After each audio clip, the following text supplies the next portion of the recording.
Vamos lá, meus amados, agora sim, processo civil, vamos caprichar. Uns minutinhos de atraso aí, porque a gente estava terminando uma outra live que começou às 10h30. Vamos jogar duríssimo. Quero fazer companhia para todos os advogados e advogadas, os próximos advogados e advogadas que vão se inscrever na OAB, junto com a professora Daniela Campos, minha querida amiga do processo penal. Ela sabe tudo de processo penal, tá? Aliás, se quiser seguir uma professora competente, que dá dicas interessantes e que é muito inspiradora, @Daniela, com 2 L's, danielacampos.adv, tá? Mirela, bem-vinda. Vamos pra cima, porco, bora. Bora lá. Fabiola, todos vocês, Oiane, galera da madrugada, vamos lá. Já sou fã, eu também, Tainá. Bora! Turma, Murilão, beijo, irmão. Vou fazer uma live diferente, tá? Vou pegar alguns pontos que são individualmente pequenos, mas quando somados eles representam um percentual grande de incidência em prova. Murilão, meu coach preferido. Vamos lá, começar um pouquinho, Derê, falar um pouquinho sobre honorários advocatícios. Nós sabemos que, além dos honorários que são contratados, nós temos os honorários que são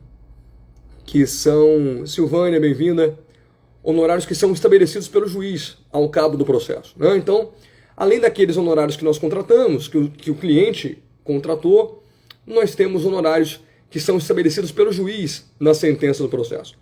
Então, primeiro, honorário não é entendido pelo processo civil como uma despesa do processo.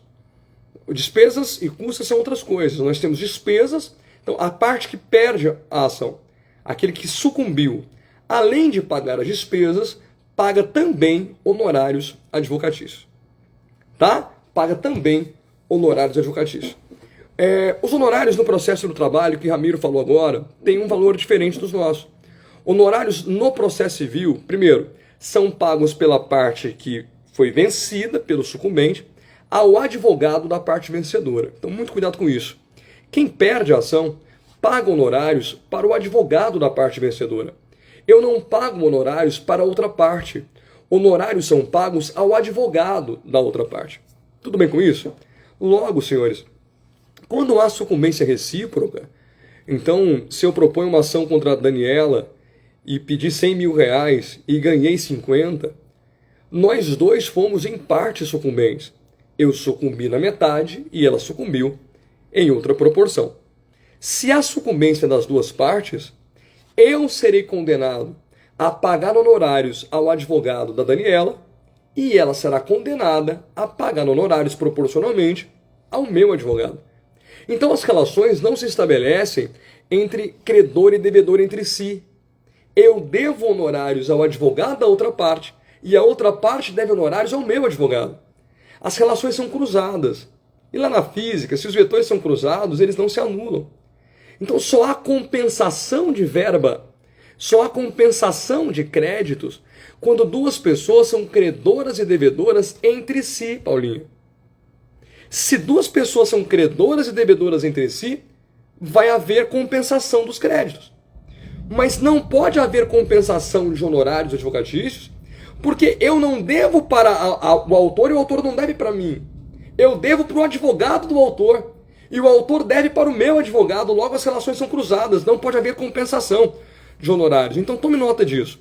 Honorários não podem ser compensados e tem sempre natureza alimentar.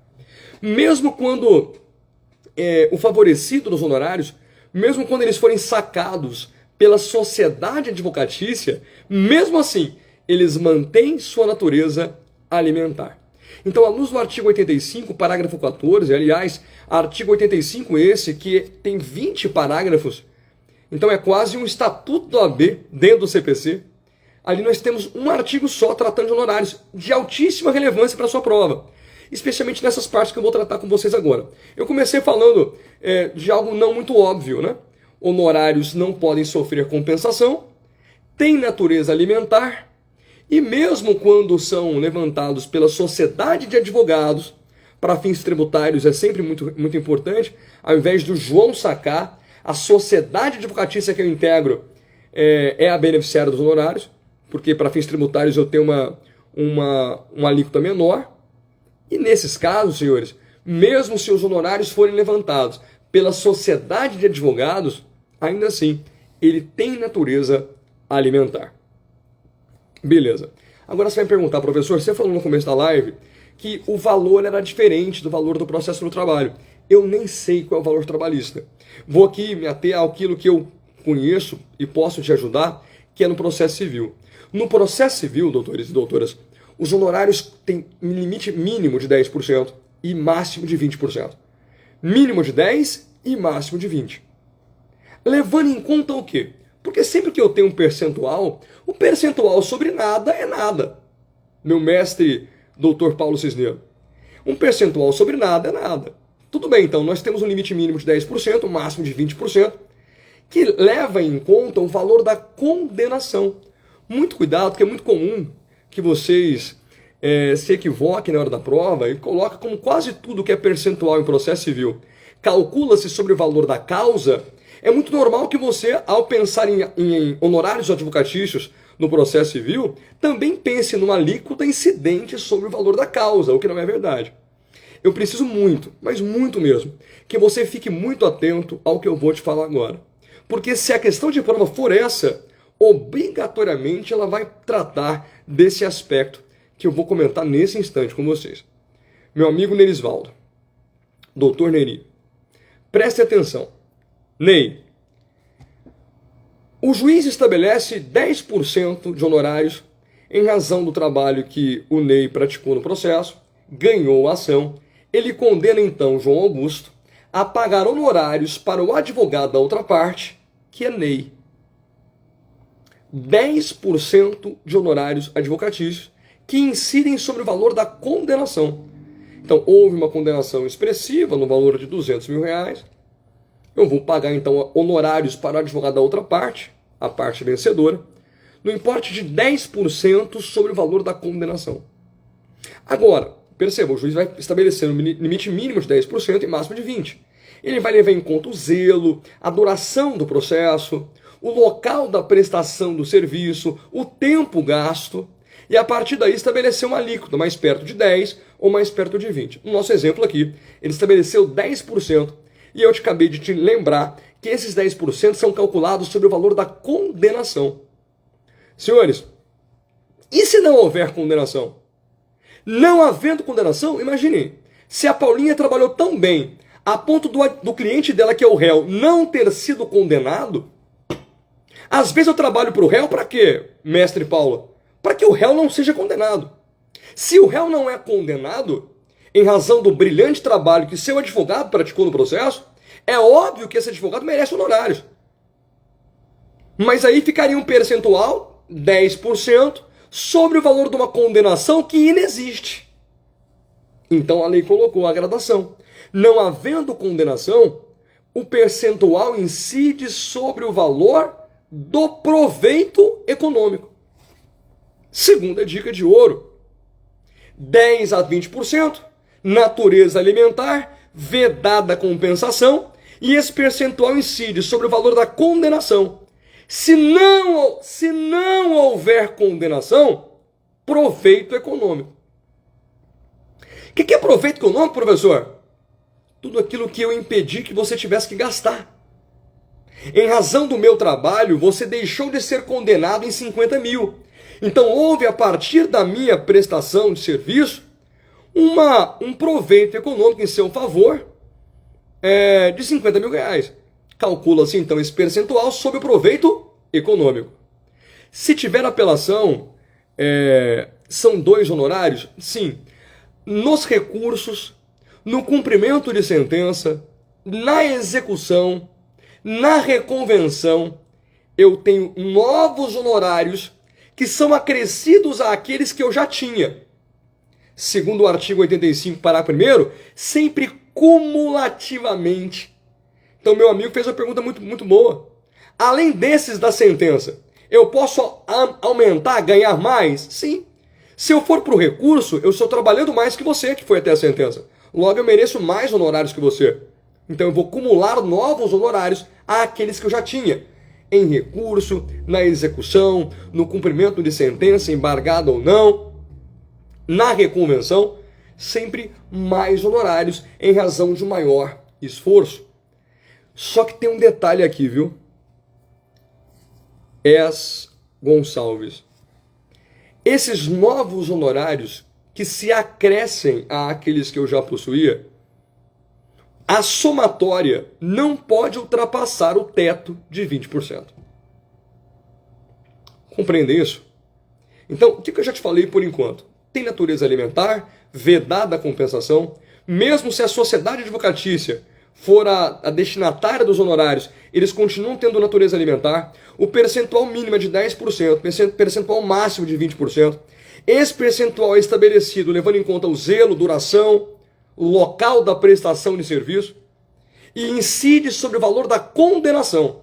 Se não houver condenação, insisto, não havendo condenação, só aí esse percentual incidirá sobre o valor do proveito econômico. E se não houver proveito econômico, sobre o valor da causa. E se o valor da causa for irrisório, só aí. Se o valor da causa for irrisório, nessa oportunidade, o juiz pode estabelecer os honorários equitativamente, por equidade. E quando eu falar equidade, leia-se a justiça no caso concreto. O bom senso do juiz impera nesse caso, para que ele estabeleça alguma coisa que seja razoável, como contraprestação daquele serviço do advogado. Vamos de novo? 10 a 20%, me ajuda, sobre o valor da condenação. Não havendo condenação, proveito econômico. Não tem proveito econômico, valor da causa. Se o valor da causa for irrisório, claro, porque sempre vai ter valor da causa. Mas imaginem, senhores, trabalhei 5 anos no processo, o valor da causa era de R$1.000, e o juiz estabeleceu 10%. 10% sobre 1.000. Te remunera pelos 5 anos de trabalho? De jeito nenhum. Então, se o valor da causa for irrisório, nesse caso, aí o juiz estabelece por equidade os honorários do advogado. Tudo bem? Outra dica muito importante para os senhores ainda em honorários. A prova ama. Ama esse trem aqui que eu vou te contar agora. Gosta demais. Parece até que é um trem mais difícil do que é. Se passou o processo e o juiz não fixou honorários, proferiu sentença, negligenciou os honorários, passou batido. Em recurso, ninguém falou mais nada. E transitou em julgado a sentença sem que o advogado vencedor tivesse merecido honorários impostos pelo juiz. Nesse caso, cabe o quê? Primeira questão. Se já houve trânsito em julgado, obrigatoriamente não cabe recurso. Porque só se falar em trânsito em julgado quando não há recurso possível. Então, nas alternativas vem lá apelação, recurso especial, recurso extraordinário. Não pode. Porque se a questão de prova já se comprometeu dizendo que há trânsito em julgado, pode caber o capeta, mas recurso nunca. Tudo bem? Então cabe o quê, professor? Se eu fiquei sem meus honorários, o juiz esqueceu, eu esqueci, ninguém falou nada e transitou em julgado uma sentença sem que se fosse imposto à parte honorários sucumbenciais. Lindo. Proponha uma nova ação autônoma. Isso. Compete ao advogado a propositura de uma nova ação. Caiu 3 vezes essa porcaria. 3 vezes.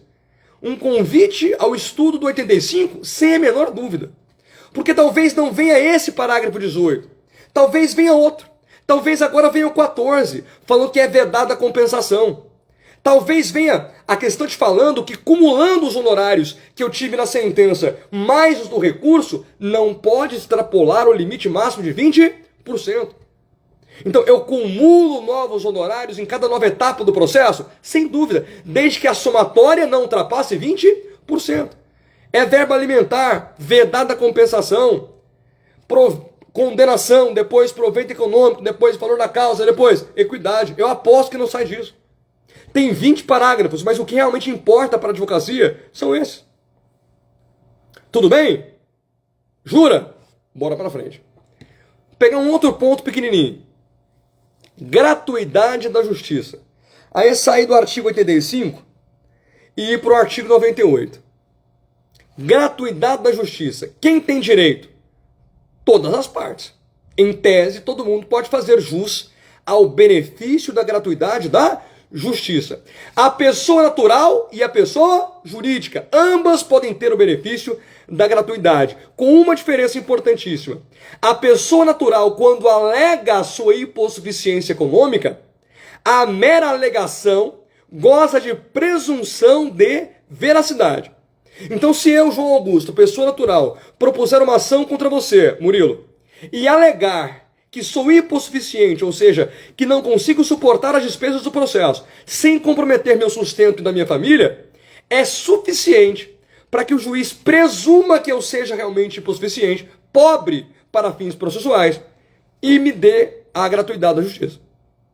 Então, a pessoa natural, quando alega a hipossuficiência, goza de presunção de veracidade. Obviamente, trata-se de uma presunção relativa, iuris tantum, até que se prove o contrário. Ah, mas por que o juiz na prática manda todo mundo provar? Porque as partes agem de má fé. Quando todo mundo age de má fé, as presunções não se sustentam.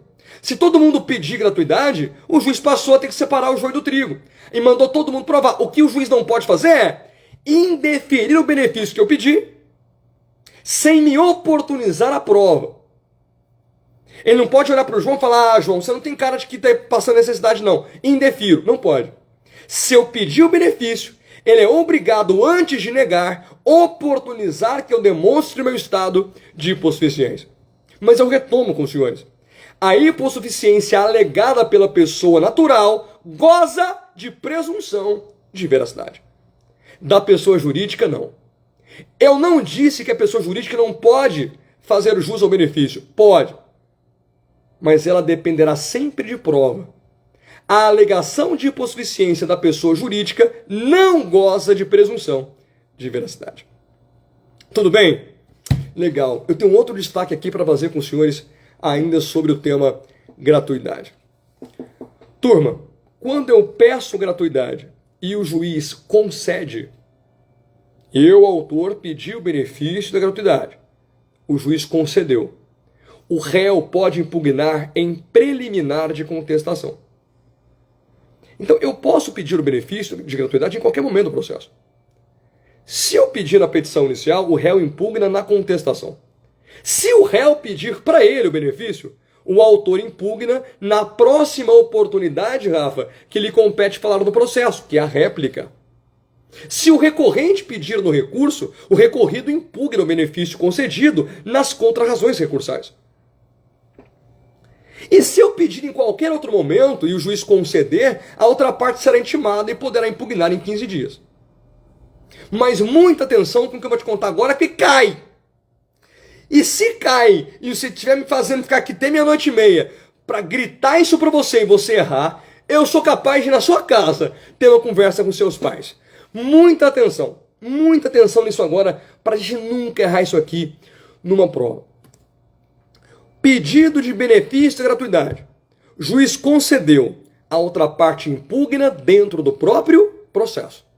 Agora, se eu pedir e o juiz negar, das decisões que negam gratuidade ou que revogam o benefício outrora concedido, a impugnação não é feita incidentalmente, não é feita dentro do processo, é feita pela via do recurso de agravo de instrumento.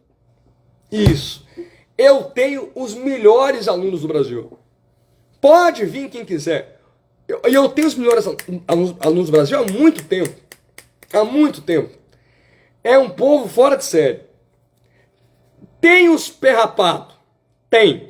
Mas a galera que vem pra uma live dessa aqui, cara, tá mordendo demais. Você sabe que eu tô falando de verdade. Não fica. O fraco não fica. E a live meia-noite aparta o joio do trigo. Eu gosto. Não tô dizendo que quem não tá aqui não vai passar. Eu não jogo praga em ninguém. Né? Cada um tem seu merecimento. Mas quem tá aqui é forte, eu não tenho dúvida. É gente muito competente. Então vamos lá, artigo 100 e 101 do CPC. Pedir gratuidade, o juiz negou, agravo no instrumento. Pedir gratuidade, juiz concedeu, quem tá puto agora? A outra parte. Ela impugna isso onde? No próprio processo, em regra, na sua contestação. Então, das decisões positivas em gratuidade, a impugnação é feita dentro do processo. Das decisões negativas em matéria de gratuidade, a impugnação é feita pela via do agravo do instrumento, artigo 100 e 101 do melhor dos códigos. Laurinha não erra. Eu não gosto, viu, Murilo, que você fale de Laura dessa forma pejorativa que você faz, meu irmão querido. Vamos lá para frente, galera. Ainda em gratuidade, deixa eu ver se tem alguma coisa aqui que a gente pode lembrar. Tem sim. Você acha que é normal o cara pedir gratuidade sem ter direito? Muito normal. Muito. Pedir gratuidade, imagina, Laura, todas as férias viajando para Punta Cana, Polinésia Francesa, Dubai, uma mulher dotada de muitos recursos, mas ainda assim pede gratuidade da justiça e o juiz concede. E o Murilo impugna. Fala, juiz, você tá doido? Concedeu gratuidade para uma menina que gasta no lanche dela o que eu gasto no mês com alimentação? E o juiz então verifica que ela realmente não fazia jus à gratuidade e revoga, mas identifica uma má-fé nela. Quando o juiz revoga o benefício, Laura será obrigada a pagar todas as despesas que ela não havia pago. Só que além disso, Michele, se o juiz identificar ainda má-fé, além do pagamento da despesa que ela não pagou, ela será condenada em até o décuplo da despesa não paga. Décuplo, ou seja, até 10 vezes o valor da despesa não paga. Muito cuidado aqui agora, muito cuidado. Porque quando a gente fala de má-fé processual, meu coração me manda na hora para o artigo 81. E o artigo 81, que é o artigo que trata da má-fé genérica, a má-fé genérica no processo civil é tratada no artigo 81 da seguinte forma: os atos de má-fé estão estabelecidos no artigo 80. E o 81 fala, se você agir com qualquer dos atos de má-fé do artigo 80, você vai pagar o má-fé despesas do processo, vai ter que indenizar a parte contrária e ainda pagar multa superior a 1% e inferior a 10%. Cuidado, então. Multa genérica de má-fé do artigo 81, ela é superior a 1% e inferior a 10% sobre o valor da causa. Essa é a multa de má-fé genérica. Quando eu venho para má-fé aqui no plano da gratuidade da justiça, essa má-fé é tratada com uma multa de até o décuplo. Não confunda décuplo com 10%. Décuplo é 10 vezes. 10% é 10 sobre 100. É 0,1. Tudo bem? Legal. Então, na gratuidade, a multa para quem pediu o benefício com muita má-fé, o juiz revogou, mandou você pagar e falou, além de pagar a multa, além de pagar a despesa que você não havia pago, eu vi má-fé sua aqui. Então, você vai ser condenado em multa de até o décuplo, no artigo 98, Rafa. Um outro detalhe importante aqui pra gente. Outro detalhe muito importante. Quando eu peço gratuidade e o juiz defere a gratuidade, cai na prova 238, isso quer dizer, na prática, que eu não sou obrigado a suportar despesa nenhuma durante o processo. Então, durante o processo eu não pago emolumento, selos postais, não pago custo, não pago despesa com testemunha, não pago perícias que forem indispensáveis, selos postais, deslocamento de oficial de justiça. Eu não pago a despesa do processo. Só que, quando esse beneficiário da gratuidade perde, isso tudo cai. O que eu quero te dizer, doutor advogado, é que eu faço jus ao benefício como se o Estado dissesse, olha, eu vou te dar uma moral aqui, você não tem recursos, vou te dar uma força para você provar que tem direito. Agora, se no final você não tinha direito, o juiz identifica que o direito é da outra parte, não seu, você é sucumbente, você saiu vencido, nesse caso você será condenado a pagar as despesas do processo. inclusive honorários. Inclusive honorários. Se eu saio vencedor, não os pagaria, né? Mas se eu saio vencido, sou condenado a pagar despesas do processo e honorários. E aí a questão falou exatamente isso. Eu gozava do benefício, mas no final da ação eu perdi e fui condenado a suportar todas as despesas do processo. E aí vem a questão. Estou obrigado a pagar? Sim. Era beneficiário, mas perdi, fui condenado, sou obrigado a pagar. Mas essa obrigação, ela fica sobre uma condição suspensiva de até 5 anos. A exigibilidade dela fica suspensa por um prazo de até 5 anos.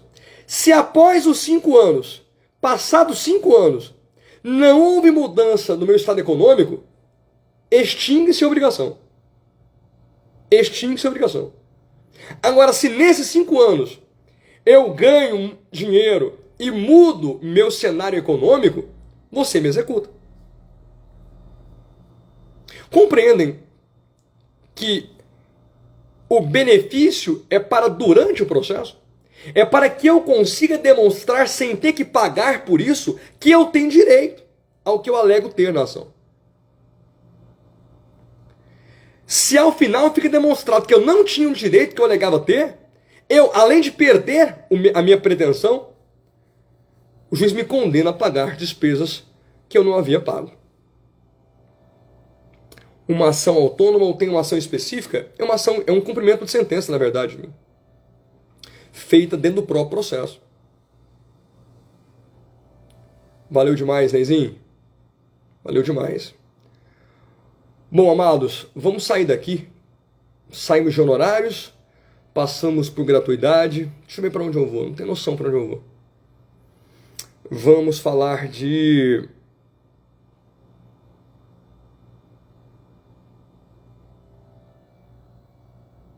Vamos falar de execução. Vamos falar de execução. Esquece. Especialmente sobre defesas do executado. E aqui, a primeira parte desse jogo nosso de execução depende da compreensão obrigatória, tá, moçada? Condição sine qua non para que nós estudemos a execução.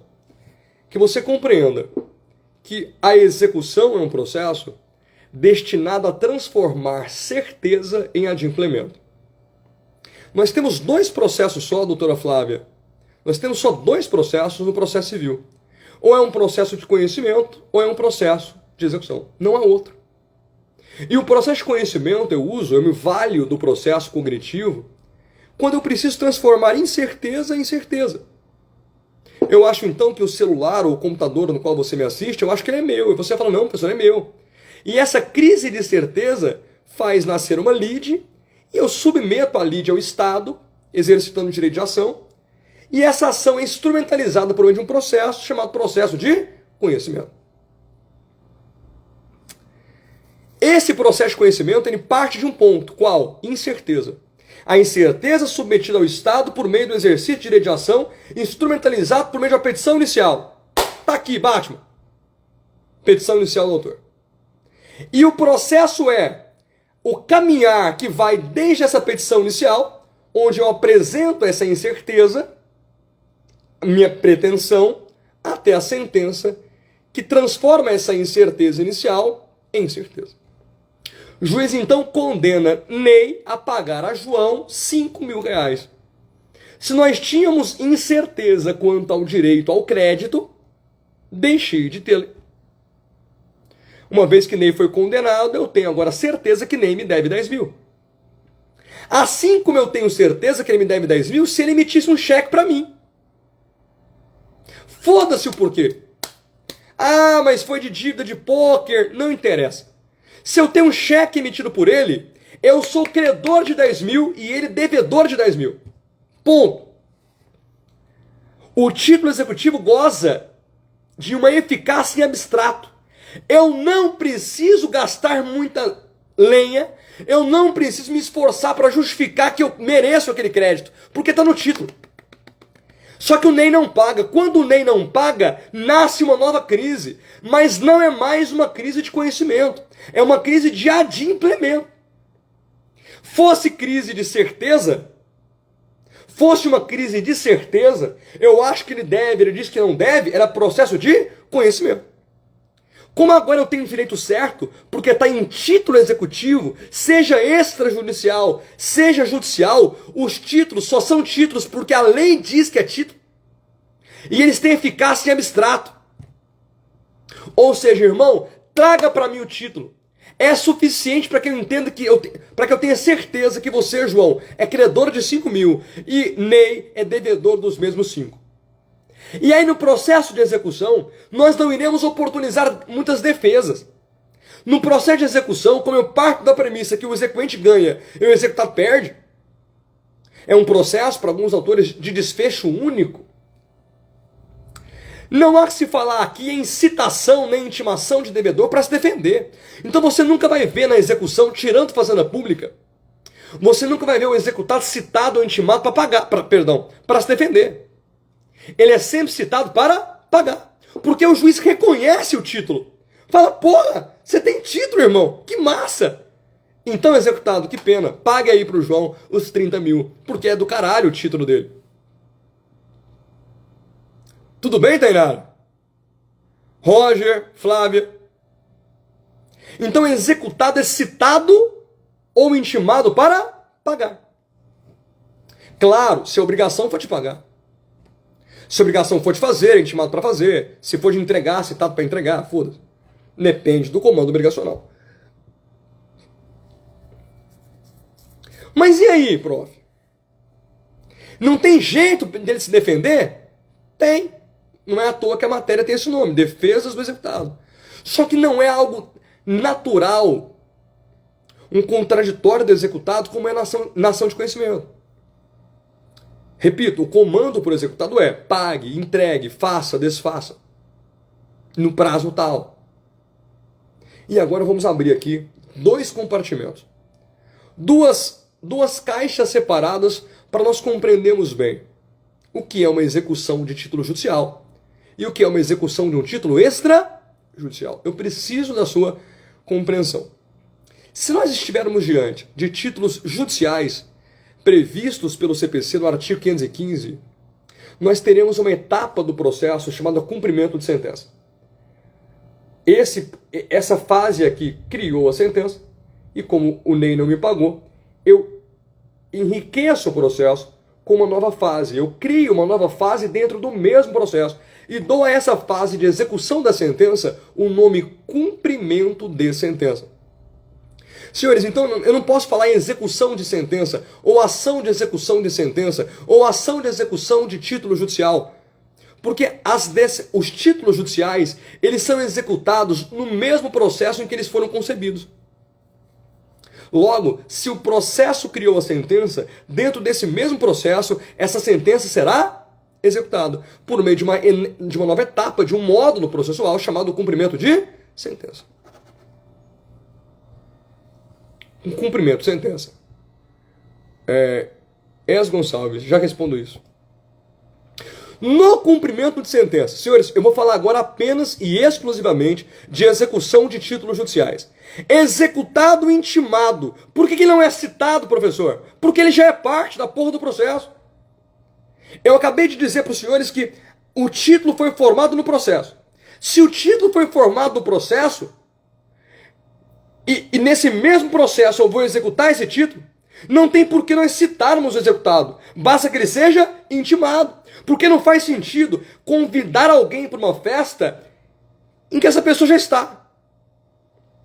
Se a citação é um convite para a festa e você já está na festa, eu não vou te citar. Eu vou só te informar por meio de intimação. Então, na execução dos títulos judiciais, leia-se, no cumprimento de sentença, o executado será intimado na pessoa do seu advogado para pagar em 15 dias. Se não pagar em 15, soma-se ao valor total da execução 10% de honorários advocatícios, mais 10% a título de multa.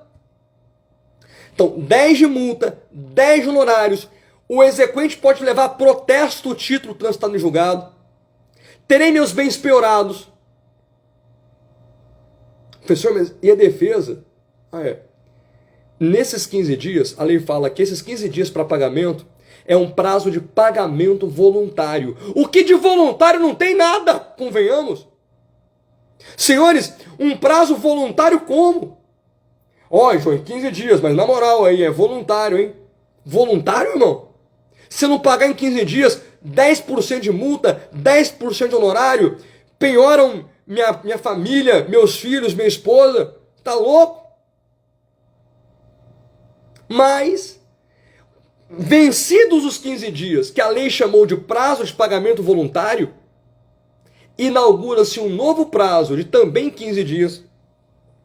Inaugura-se um novo prazo de também 15 dias, para que o executado ofereça impugnação. Só tem aqui um cuidado. Essa impugnação deve ser feita nesse prazo de 15 dias. Ela não depende de garantia do juízo. Não depende de garantia do juízo. Jordana, e além de não depender de garantia do juízo, ela não inaugura uma ação própria. A impugnação, ela acontece incidentalmente, ela é um incidente no cumprimento de sentença. Ela é um incidente processual. E por isso julgada por meio de decisão interlocutória, da qual cabe agravo de instrumento. Olha o tanto de coisa que eu falei. Da qual cabe agravo de instrumento. E último destaque. Não tem efeito suspensivo. A impugnação, que é a defesa do executado no cumprimento de sentença, não tem efeito suspensivo. Ou seja, eu estou me defendendo e o pau está quebrando. A execução não para porque você impugnou. Mas pode ser, professor, lá no parágrafo 6º do 525, pode ser, Jordana, que a impugnação seja recebida no efeito suspensivo? Pode. Aí é que vem meu destaque.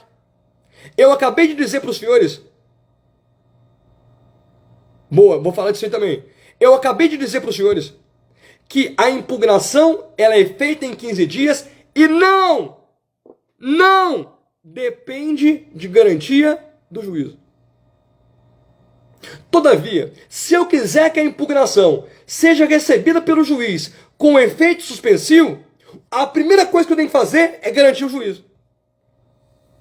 Professor, não entendi nada. Entendeu? Eu disse para vocês que eu não preciso garantir o juízo para poder impugnar. Mas se eu quiser que a impugnação seja recebida no efeito suspensivo, eu preciso garantir o juízo. Dar um bem em penhora, fazer um depósito, oferecer uma caução real, uma caução fidejussória. Compreendem? Juro por Deus. Então, garantido o juízo é uma condição para impugnar ou é uma condição para que a impugnação tenha efeito suspensivo? Letra B. Uma condição para que a impugnação tenha efeito suspensivo. Senhores, meu coração me manda falar uma outra questão que eu não abordei em sala, porque é um parágrafo escondido no 525. Mas vou submeter aqui à apreciação de vocês. O prazo que eu tenho para impugnar, Alessandra, Jordana, Laura, não é de 15 dias? Contado do fim do prazo de pagamento voluntário? Sim. Ô Laura, e se esse prazo estiver vencido e eu quiser questionar um problema na penhora do meu bem? Foi penhorado um bem impenhorável, meu bem de família. As peças de vestuário da minha casa, bem se guarnece minha residência. Poupança até 40 salários mínimos. Foi penhorado alguma coisa e eu quero questionar a penhora ou questionar a avaliação. Eu quero questionar alguma coisa que acontece contra meu interesse lá para frente, depois que o prazo de impugnação já venceu. Senhores, a dúvida é, depois que já passou o prazo de impugnação e eu te afirmei que impugnação é a forma que o executado tem de se defender, tendo já passado o prazo para impugnar, se ele tiver alguma coisa para falar, alguma coisa para questionar, alguma coisa para impugnar, o que ele faz? É uma excelente pergunta. Se impugnação é só uma, e ela é feita dentro de um único prazo de 15 dias, e depois que eu impugnei, tem muito processo pela frente ainda, a minha dúvida é se eu tiver que questionar, impugnar alguma coisa para além da impugnação, para além do prazo da impugnação formalmente concebido pelo 525. Como é, o que eu alegaria, como eu alegaria mais para frente, um vício de penhora, um vício de avaliação, um vício na expropriação do bem. Se a prova colocar isso em xeque para vocês, se colocar isso aí na atenção dela, os senhores responderão da seguinte forma: vícios supervenientes à fase de impugnação são questionados pela parte em petição simples, desde que ela faça no prazo de 15 dias contado da ciência daquilo que deu causa ao seu inconformismo. Então, se eu quero questionar, por exemplo, a penhora, depois que houve a penhora incorreta do meu bem, e já tendo passado o prazo para impugnação, eu faço a impugnação dessa penhora. O nome não é impugnação, tá? Falei aqui de maneira lato sensu. Eu vou questionar a penhora incorreta por meio de uma petição simples, desde que eu a faça no prazo de 15 dias. 525, parágrafo 11. 525, parágrafo 11. Saio daqui para pensar agora em execução de título extrajudicial. Execução extra, cheque, debênture, duplicata, escritura pública, seguro de vida, contrato assinado por contratante, contratado, testemunha. Executado pela via da ação autônoma. Porque se eu tenho um cheque para executar, o cheque não foi formado por meio de um processo. Se o cheque não é formado por meio de um processo, quando eu quiser executar o cheque, eu tenho que inaugurar um processo novo, óbvio. E quando eu propuser a ação de execução contra a Tainá, ela será citada para pagar. Por quê? Porque é uma nova ação.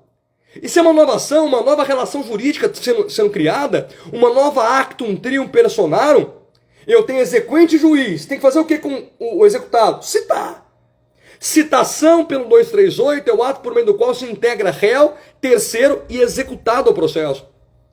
Nas ações de execução autônoma, portanto, o executado tem que ser citado. Citado para quê? Para pagar. E quando juntar a citação nos autos, inaugura-se para o executado um prazo de também 15 dias para apresentar a defesa dele na ação de execução autônoma de títulos extrajudiciais. Só que a defesa do executado nessa ação autônoma de execução de título extrajudicial tem outro nome. O nome dela aqui é embargos à execução.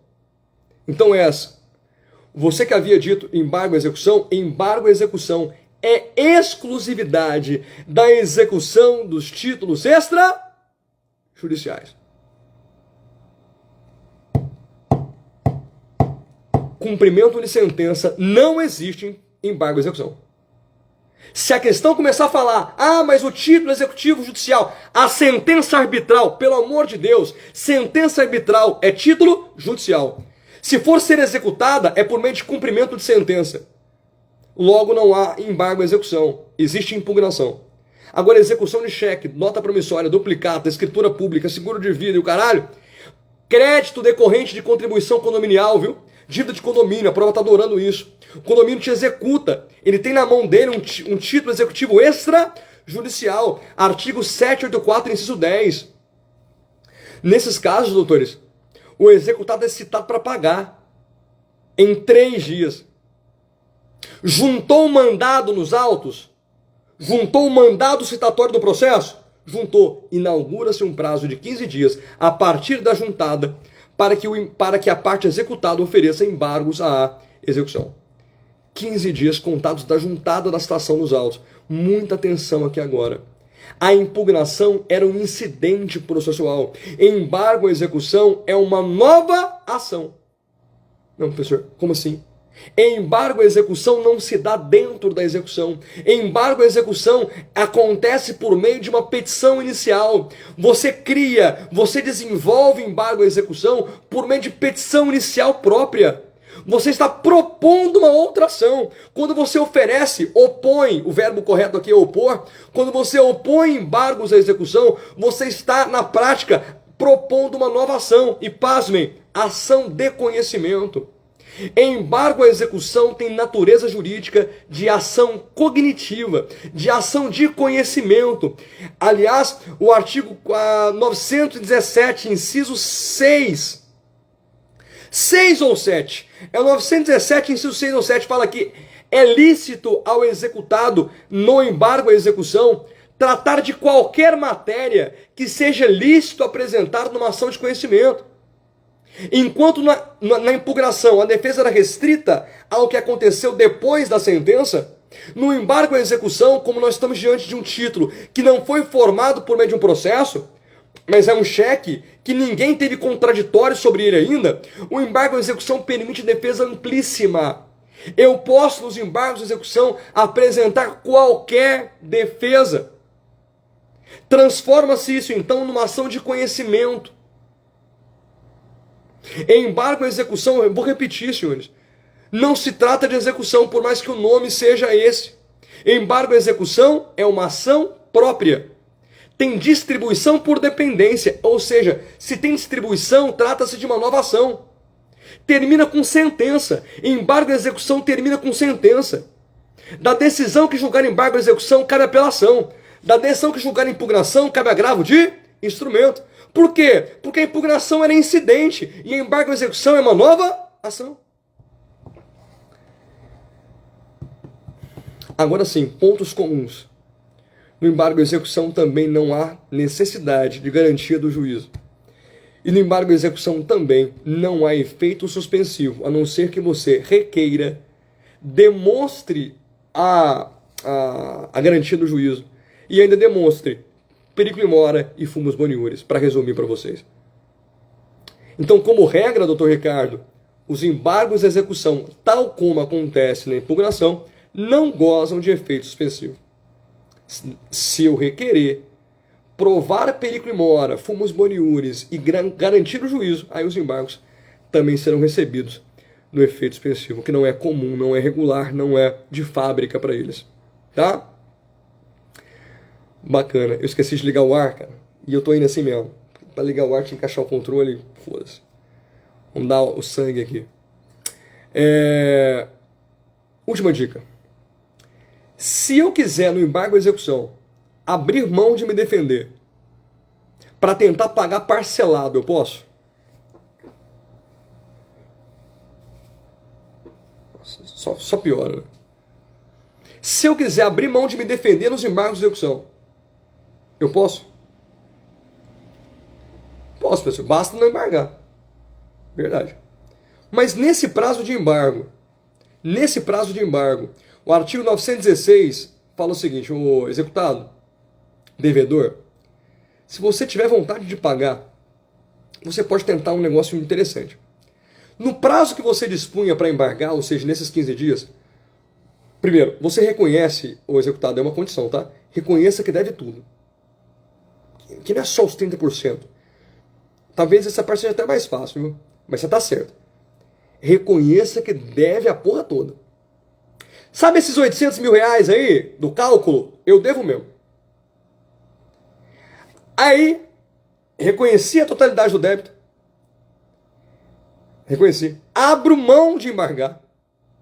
Deposito 30% do valor total e requeiro a divisão do restante em até 6 parcelas, com juro de 1% ao mês. Essa é a forma que o executado tem de tentar um pagamento parcelado. Que, vírgula, depois de ouvido o exequente, vírgula, pode ser que o juiz nem autorize. E aí você está na merda. Porque você já abriu mão de embargar, reconheceu que deve a porra toda e não conseguiu pagar parcelado. Pode ser. É uma tentativa, não é compulsória. Essa mora não é compulsória. Só que tem um detalhe. Geralmente, atenção, geralmente, a prova vai criar esse texto que eu acabei de dizer para os senhores, muito bem escrito. Marcos foi citado na ação de execução de títulos extrajudiciais. Todavia, Marcos comunica ao seu advogado que não há intenção de se defender, mas que pretende pagar de maneira parcelada. Só que você, depois de ler esse texto, vai voltar e ler ele de novo. Porque se essa porra dessa questão estiver tratando de cumprimento de sentença, ou seja, de uma execução de título judicial, o artigo 916, que é o que trata dessa possibilidade de pagar parcelado, no parágrafo 7º, fala com letras garrafais, essa possibilidade não se aplica ao cumprimento de sentença. Então, quando a prova vier contando esse texto, esse enredo que eu acabei de propor aos senhores, desafie-se. Volte à leitura para ver se realmente trata-se de uma execução de títulos extrajudiciais. Thaís Brito. Porque se o título for judicial, não cabe essa modalidade de parcelamento proposta pelo 916 exclusivamente para a execução dos títulos extrajudiciais. Não se aplica. Expressamente não se aplica ao cumprimento de sentença. Beleza? Dicas de execução, de honorários e gratuidade da justiça. E é claro que eu não paro por aqui, porque nesses últimos dias aí, nessas 2 semanas que restam, né? 10 dias, um pouquinho, eu quero aumentar a nossa participação aqui, fazer mais lives extras, para além dessas que são, eu espero muito que sejam regulares, né? Ainda que depois que passe o exame, nós continuaremos com as lives às segundas-feiras, 11h59, falando de segunda fase, primeira fase e tudo mais.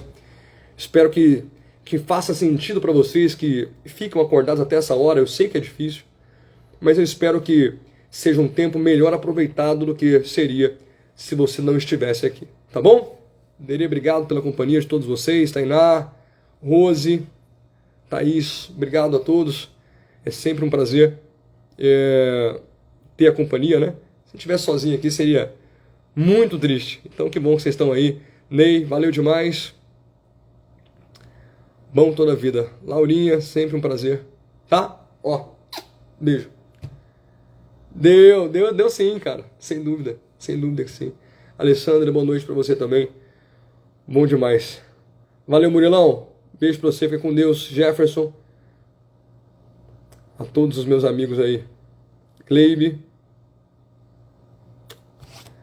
Algumas pessoas botaram alguma coisinha aqui pra mim, deixa eu ver. A Vânia, Cleibe, valeu demais. Valeu. Valeu, turma. Toma um banho e cama. Fica com Deus, tá? Bom descanso pra vocês todos. Tendo dúvida, qualquer coisa, mandem pra nós aqui. Resenha dia 23.